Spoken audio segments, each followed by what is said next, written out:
Good morning, my fellow Americans and friends from all around the world. Today, I'd like to discuss another threat that's facing America, very similar to the last threat that we discussed.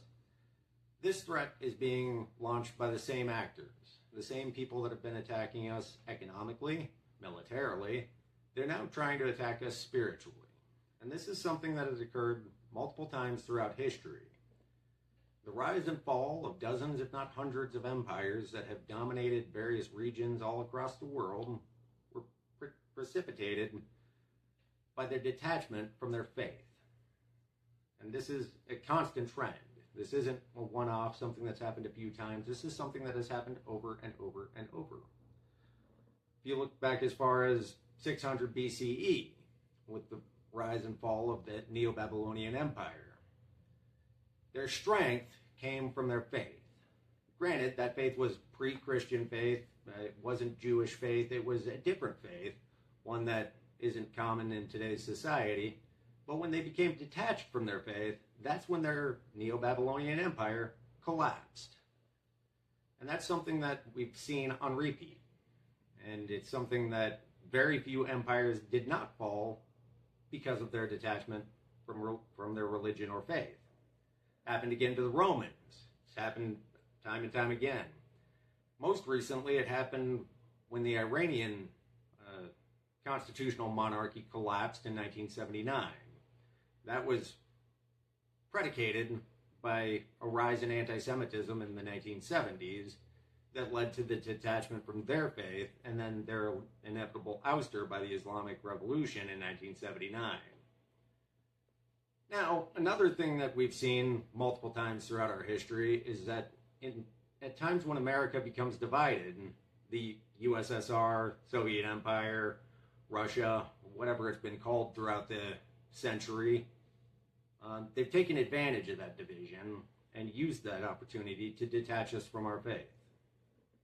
This is something I firmly believe we're seeing right now through the influence of the podcaster world and various individuals within that podcaster world. All of this, by the way, coincidentally started post-December 2025. After the assassination of Charlie Kirk by a Marxist socialist, we saw the podcaster world get onto a very firm script. And this script was all about pushing anti-Semitism and dividing our country. Now, the coincidental thing about December of 2025 is that Qatar launched an initiative and invited podcasters from all around the world to come to Doha, Qatar, and discuss with them an opportunity that they had.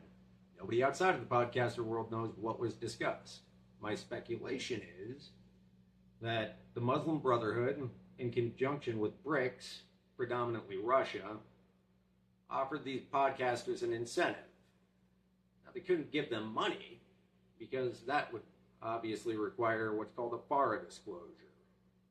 But what they could do was let them know that they would have millions and millions of bots, predominantly based out of Pakistan, that will back their channels, give them both influence and money to provoke division and anti-Semitism within America. This is a very familiar pattern. After the assassination of JFK, once again by a Marxist socialist, we saw that division pumped into our nation by the Soviet Union. Now, that all culminated in the hippie movement and obviously the war protests of Vietnam and our troops getting spit on when they were coming back from Vietnam. And that was a bad time for America. But if you look at these coordinated attacks that are occurring from the podcaster world, I mean, you've got Anarchist Kasparian, Stank Ungar, Tucker Carlson, Sneeko. The list goes on of these individuals that have a very coordinated attack. And they're attacking not just via anti-Semitism.